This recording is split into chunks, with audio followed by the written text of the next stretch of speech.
Illinois Stories is brought to you by the Corporation for Public Broadcasting and by the support of viewers like you. Thank you.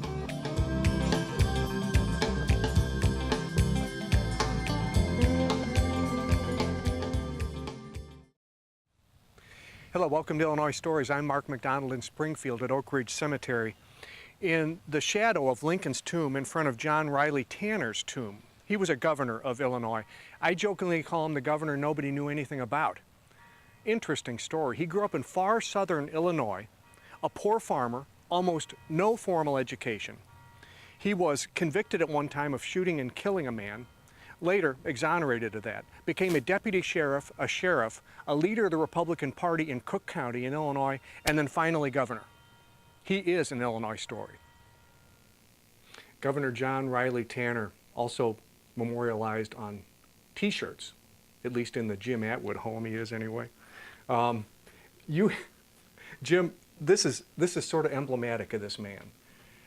Nobody knows much about Governor John Tanner. No, they do not, no. You got very interested because you had your degree in history. Right. You were a teacher, then you worked at the state archives, and you kind of said to yourself, you know, I've seen some of the information in the archives here, and there's not much written about Tanner. Nobody knows much about Tanner, except you did something about it, didn't you? I did. Yeah, What'd you do? Well, I went down to Clay County in '72, and stayed about a week down there and interviewed and talked to a bunch of people, and then I came back, and then I started to go through the Illinois State Register, and went from 1874 until the time of his death in 1901, and dug up quite a bit of interesting things about him. Yeah. When you first contacted me about Governor Tanner, you said, you're going to find this guy's story interesting because he was just a poor farmer down in southern Illinois, far southern Illinois. Right. And he was tried and convicted of killing a man. Right. And then he rose to become the governor of the state. Right. What a fascinating story. Tell me about the murder. Well, it was, I think, July 22nd, 1867. He was out on the road with two other men. At that time, you had to work on the county road to pay for your poll taxes. And Tom Erskine, who was his sister's brother-in-law, she had married Pleasant Erskine, was very angry because he thought that John had cheated him out of $4. And so, J. Mack, his brother, had told him the night before, hey, there's going to be trouble. Why don't you let me take your place and, you know, things will be okay. And John Tanner says, no, I fought in the war. I'm going to go see through this. The war meaning the Civil War. The Civil War. He was born in 1844. Okay, so he would have been in his prime for the Civil War. Right, okay. And so he went out there. They finished working on the road, and then Tom Erskine was sitting by this tree, standing by the tree, and he had an axe with him. And so John Tanner and Erskine got into it, and Erskine called him a liar, more or less, and that made Tanner mad. So Erskine picks up an axe, he throws the axe, and he hits one of the other members on the wagon in the shoulder, and this man dies from infection. Well, John picks up his pistol, and he shoots him once in the side, and then Tom picks up the axe again, and he shoots him in the head. And that was the end of that. I just wanted to mention that it was a lot over money because Tom Erskine owed some doctors about $135, and he owed J. Mack, John's brother, $14 at the same time. $135 was a massive amount of money in 1867. Particularly when you were getting about $1 a day as a field hand. You've been a collector of items about that period too, and show me the is it a pepper box? Pepper box pistol. Pistol. Yeah. We won't point it at the camera, but let's give it a. Now this would be the gun, something very similar to this. Similar to what he would use. Yeah, yes. the two have committed that. We're going to turn it around so we can see the date on there too.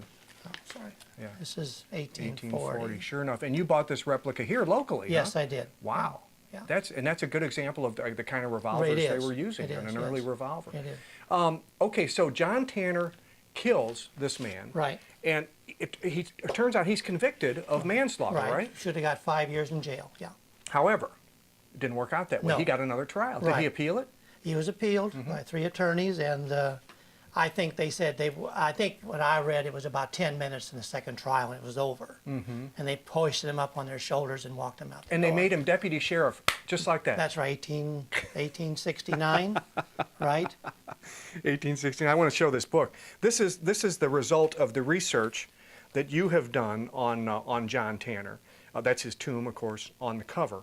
And you go through, you have about 60 thorough pages here about where he was born, how he rose to, from that unfortunate circumstance where he committed manslaughter and was acquitted, to become sheriff of Clay County. Yeah. So he was first deputy sheriff, then he became sheriff, and it was a pretty quick process. Yes, yes it was. What did they like about him down there?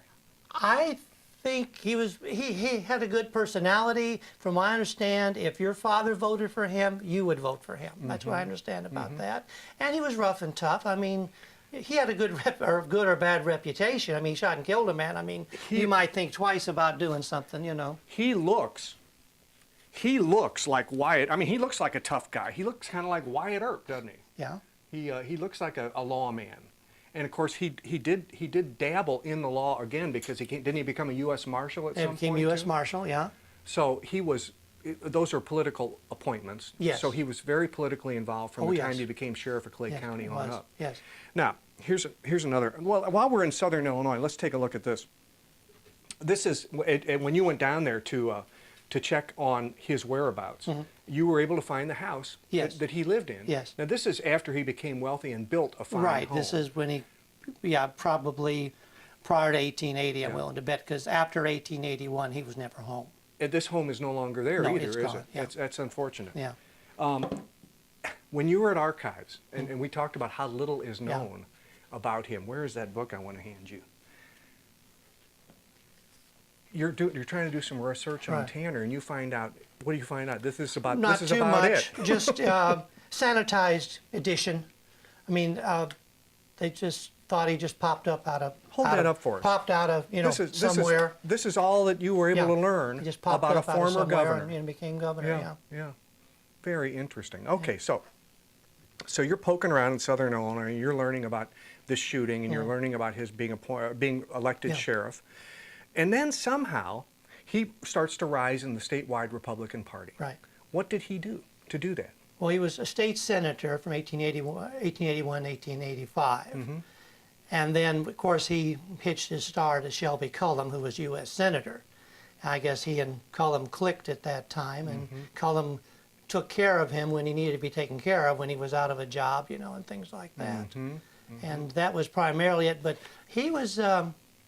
like I said, he had pretty much power. He could do what he wanted. He did a couple things in the Senate that was powerful. He got rid of one of their sergeant-at-arms because the guy claimed that he'd lost his arm in the Civil War and actually lost it in a threshing accident. So he kicked him out and put a new man in there. And he would make deals and things like that with the other side. The Democrats.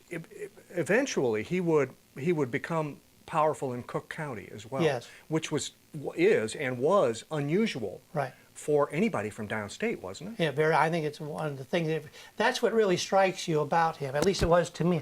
Oh, look what he actually did. I mean, came up there in 1890 as to be sub-treasurer, which was a federal position. Of sub-treasurer, a federal position. Federal position, courtesy of Shelby Cullom, and he just seemed to, work his way up. I mean, it was unbelievable. I mean, in 4 years, in 1994, the Democrats were in such bad shape that I think every congressman in Illinois was a Republican. So they had all 24 seats at that time. But I think that's what it was. I think he was capable of doing that. Yeah. And he succeeded in Cook County because not only did he have that federal job, he also became a very important part of the Republican Party, did he not? Definitely. What sort of positions did he hold? Well, he was state central committeeman, and then I think he was chairman of the Cook County Republicans. So he really expanded. I mean, it's just amazing that a man with a 6th grade education that can just reach out there and just keep on climbing. And you theorize, and this is fascinating to me too, that he may have been functionally illiterate. Yeah. Because there's none of his writings exist No, anywhere I have that you not could found find. anything, no. So here's a guy that obviously could sign his name, but maybe not much beyond that. Yeah. Had a lot up here, Yeah. but nothing written by him, which makes it very hard to track stuff It down. does. Yeah, I've not seen any of his writings. I mean, I've seen maybe something that was typewritten, but then did he write it, or I mean, or did Yeah. someone else just Dictate it to yeah, someone else. Right. Yeah. Okay, Jim, we're looking at an article written by you with a picture of Governor John Riley Tanner. You say that John Riley Tanner may have seen Springfield for the first time in September of 1865 when he was mustered from the Civil War service at Camp Butler. The city would see much of him between 1881 and 1901 because in 1897 he would have taken a seat as governor. Yes. So he won the election in 96, took power in 97, Yes. and was a one-termer. One term. Okay, why one term? Well, I've said before, but he and Cullum fell out because Cullum believed no one should have more than one term as governor. Senator Cullum, and one term as governor or as one term as senator. Although Cullum had a few more terms. He served 30 years. Also, Tanner fell afoul of President McKinley. In the conventions, or leading up to the convention,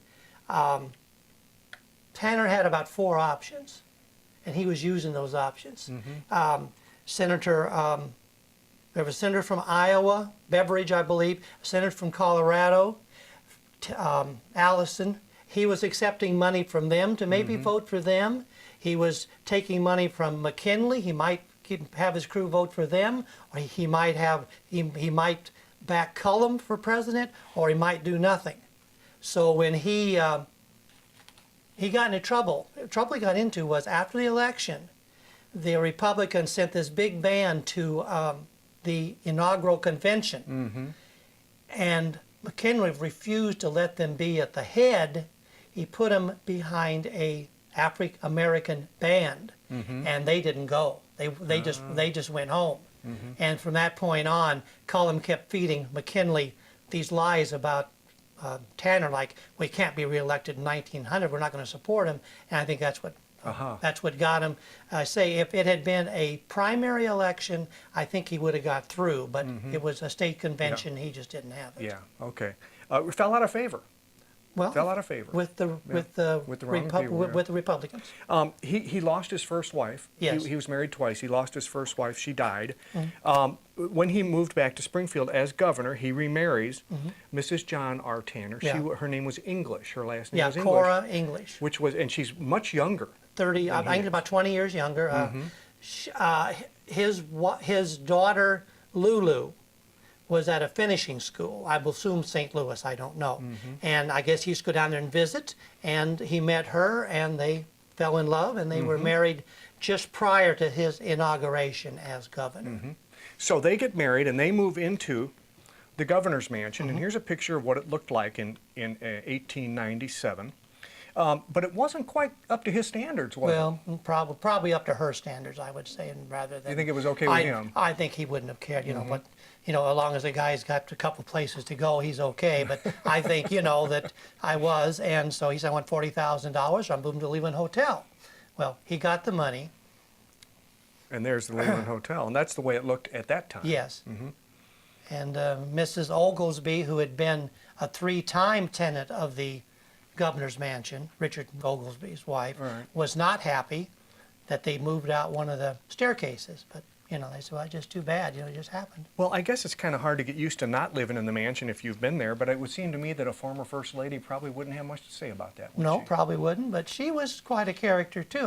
Side story here. Yeah. Oglesby, she wanted a new house.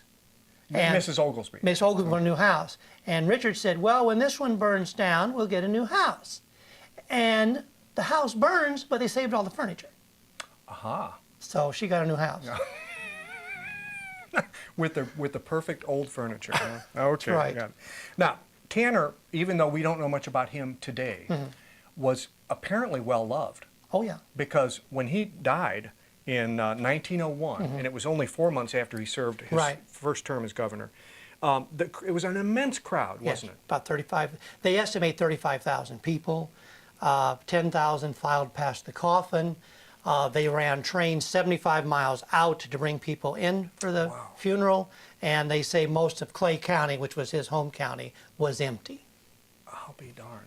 Well, you know, and it was hard to get around then. There were no cars buzzing up and down the roads at that time in 1901. So that was a massive, that would have been an incredible crowd. Yeah, incredible, right? Yeah. And I think there was like 60 carriages involved in that in that funeral train. And his body lied in the state capitol. Yes, it did. And so they just lined up and Right. they filed past for I assume hours. Hours and hours, right? Yeah, yeah. Do you know what killed him?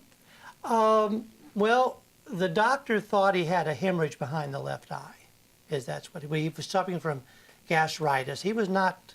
The Tanner family, I don't believe, was ever that healthy. I think there was always something that, because his daughter and son died in their early 50s. So I think that's Let me why. show you something. This is significant, I think. This is, we all are familiar with the Blue Book today, those of us who kind of follow state politics, because the Blue Book is an annual rundown of all the players, all the people who have official positions and what they do and what their function is. And this is actually, would you hold that for me so I don't want to destroy it, because you paid a lot of money for this book. This is actually from the year that he took office? Yes. And what's interesting about this is it's sponsored by all of these companies. Did he insist that they pay for ad space in this book? Well, I imagine he might have helped him a little bit. Said, you know, you want to do some business with us? Let's do this here. This is a good picture of Northcutt, and we're going to talk about Northcutt because he was his lieutenant governor, right? Yeah. How did they join up? He was a Cullum man, Senator Cullum, and I think that's how it was, because he served 2 terms as lieutenant governor and was U.S. District Attorney for Southern Illinois, 1907, 1914. You are positive through your research that Tanner was a very partisan, sharp politician. And in fact, the press had some interesting quotations about the way he wielded power, didn't they? Yes, they did. Read some of those to us, because these are a one of them is trying to restore Tanner's reputation is like trying to whitewash a chicken coop. And one of the Polk County newspapers wrote after they supplied a 800 vote for Tanner in the election and didn't receive anything. They said, "We're tired of chopping wood and having someone else warmed by the fire." And Tanner's fine Italian hand was also in that. And one on the traction bill, which was a streetcar bill for Chicago. He had sponsored it, he had rammed it through, and then he vetoed it. And the newspaper said, "The governor was between the devil and a deep blue sea and turned his back on the devil for once." wow. And I can say this right. This is what Tanner had to say. He says, "Under the Democratic administration, we will have hog cholera, boll weevil, chinch bugs, and every other damnable thing that will demoralize the happiness and peace of mankind." And that was probably one of his more favorite quotes, I imagine. He didn't mince any words, No, did he he? didn't. In your research, you had some help. I mean, you found a fella named Jim Miles? Jimmy Miles. Okay. And he was the son of a very good friend of Governor Tanner. Yes. How did you find him, and what did he do for you? Well, I'd known Jimmy Miles since I lived at Lincoln's New Salem. He lived about 5 miles up the road. And he was a guard at the archives, so I just thought, well, I'll just talk to him because he knew quite a bit about the town. And we've got a picture of Jimmy here, and that's you standing. That's you standing Yes, with that's him, me. right? And that's many years ago. Many years. So he was quite a bit older than you were. Oh, yeah, he was in his 80s, Yeah. I think. And what sort of information did he provide you with about the governor? Well, a lot about Petersburg and the campaign song that the Democrats had. You know, "Who killed the man? Tanner, Tanner, John R. Tanner." And they'd march up around the square and they'd have a dummy with a noose around his neck, you know, walking up and around the aisle. And this all reflected back on his having been convicted of manslaughter. Right, and naturally there was a number of versions of how he actually killed the man. You know, some he was just a loafer in the street and shot and killed somebody like that. Yeah. And in fact, what you got here, and this is interesting, you've got a bunch of audio tapes down here. Well, yeah, I've got that the we one can- CD that's that we can show, and this was from your conversations with Yes. Jimmy, and you keep these, and if you ever want to review them again, Right. they're here for you. But I imagine you've transcribed these, and, Oh, yeah, and all of well- that is in your book as well. yeah, right. Yes. Well, that's interesting. That's another little element that you have Yeah. that nobody has about the governor. Yeah. Governor John Tanner takes office in 1897. He's got a 4-year term. He's going to die shortly after his 4-year term. In those 4 years, what would you say were his most important contributions? Well, he established the prison pardon parole plan, which meant that it was taken off the governor's shoulders more or less and given to a board which he could appoint as to who would be pardoned or who would be paroled. I think his Spanish-American War effort, this is more political, I think, than actually involved. He had a African-American unit sent to Cuba, and he got control of the unit first, then he sent him to Cuba. And unfortunately, there were some problems over there, not through this unit's fault, but the Louisiana immunes, who were black troops, they were called immunes because they thought they could not get malaria. And they wound up stealing some pigs. The Louisiana people did, stole some pigs and killed a Cuban police officer. And everybody got sent home. The African Americans came back to Cook County, and nobody was there to see them. They just kind of just forgot about him. Wow. Okay, so he disavowed himself. He disavowed himself of that into unit that- altogether. Yes. He didn't want any bad news, huh? Rubbing off on him. And of course, that would have been the time when this horrible Verdun coal Right. strike was going on, and he played a role in that too. Right. didn't He was a working man. Excuse me. He knew what it was to work. He'd been a woodcutter. He'd been a coal miner. He knew what it was all about. And he just decided that, listen, we're just going to get this thing resolved. I'm not going on either side. I'll send the state militia in at that time, and we're going to lock and load, and whatever happens, happens. So he kept the striking miners for one side. He chased the incoming miners from Alabama back to Alabama. The non-union folks. The non-union Yeah, folks. yeah. He got indicted for that, for failing to give the Macoupin County Sheriff the state militia that he wanted. It was I think it was a $500 bond. He finally got out of that because he just, I'm not going to worry about it. But that's what he did. But see, he was different from the standpoint that most of the other Republican governors were all pro-coal or pro-business, as I mentioned before. But Shelby Cullen been governor 1876, 1882, when they had a, I think, train strike down in East St. Louis. Cullen went down there, got on the white horse, got a saber, I guess, and he charged the Union picketers himself. So There was that no was question whose side he was no question on. side he was on. And so no. here's another Republican governor who treats it completely differently. Right. Yeah. So that's, I think that's, primarily, he was in a few, scrapes, but just the politics of it and everything. But that was the primary things that he did. Jim, back in front of Governor Tanner's tomb now. This is a remarkable piece of work when you look at it. You said it looked a little like Stonehenge. Yeah. It does. Kind of crude. Yes. Made by Tiffany's. Really, Designed by Tiffany's. The stained glass Tiffany. Yes, yes. And it's 7,000 square feet area. She paid $3,000 for it in 1901. And this was formally dedicated in 1908. And one of the songs sung at the dedication was the state song, State of Illinois.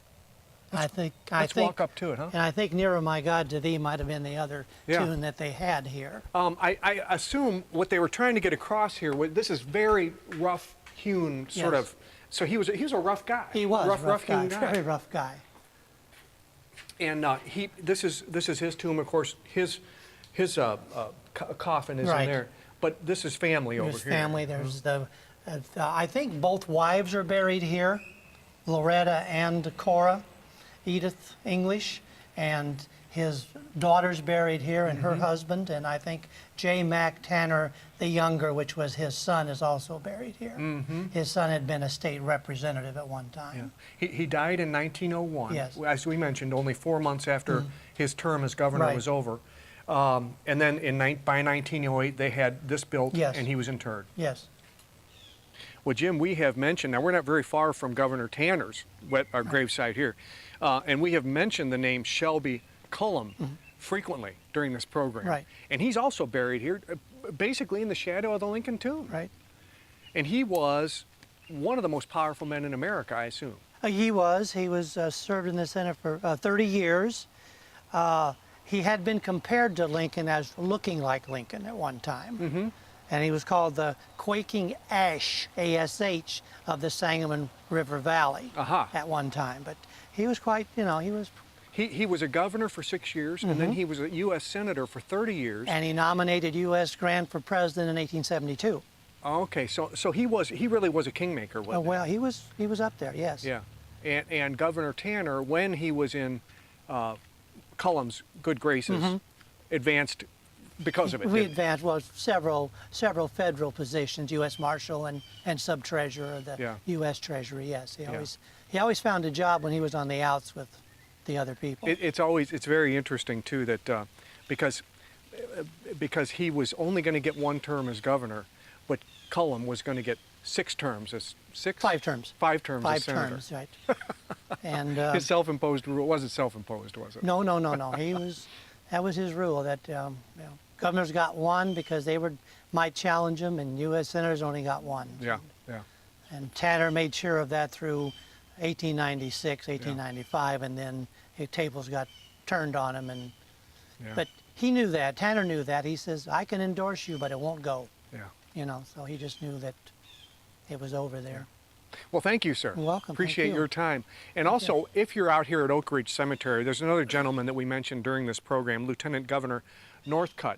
And just behind me, right next to Cullom's grave, is his grave as well. So if you want to expand your historical horizons a little bit, Oak Ridge Cemetery is open during regular hours, and these graves are here to view. With another Illinois story in Springfield, I'm Mark McDonald. Thanks for watching.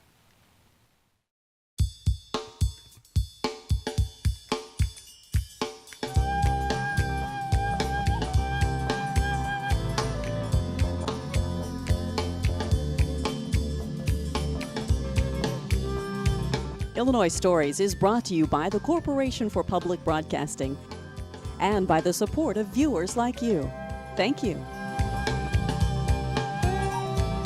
For a DVD copy of the program you've just seen, send 1995 to Network Knowledge, P.O. Box 6248, Springfield, Illinois 62708. Be sure to include the program name, subject, and when the program aired. You can also order with your credit card by calling 800-232-3605.